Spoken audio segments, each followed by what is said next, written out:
pumapasok ko sa end kasi ito yung naririnig ko eh.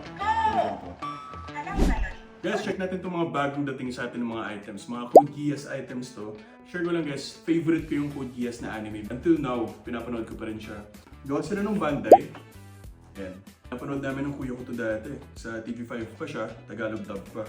Kasi di ba libre lang yung TV5 dati. Libre lang. Kahit antena ka, okay lang. Libre lang.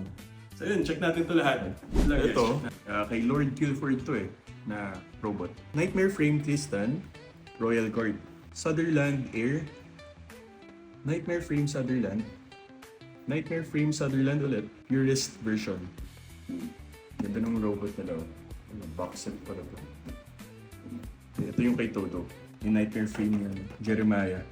Ito yung Nightmare Frame ni Princess Cornelia. Nightmare Frame ni Knight of One, Galahad.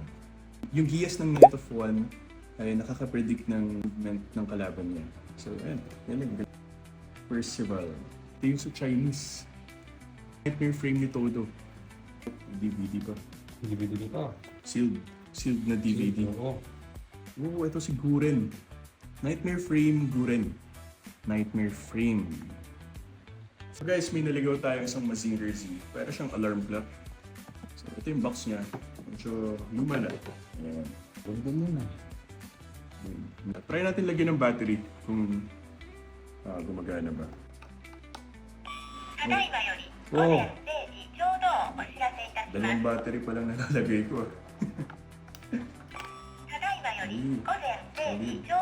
Oo nga, Ano siyang alarm clock?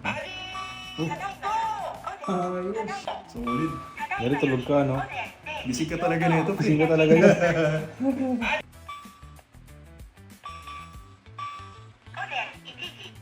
Ganda niya. For display sa kwarto nyo. Kung For collect kayo ng mga Mazingers, yung mga Japan toys. Pag pumapasok ko sa end kasi ito yung naririnig ko eh. Nakita ko lang lahat to sa inyo since free time naman tayo. Visit nyo yung Toycon booth natin sa booth 31 sa SMX Convention. Thank you guys for watching. See you!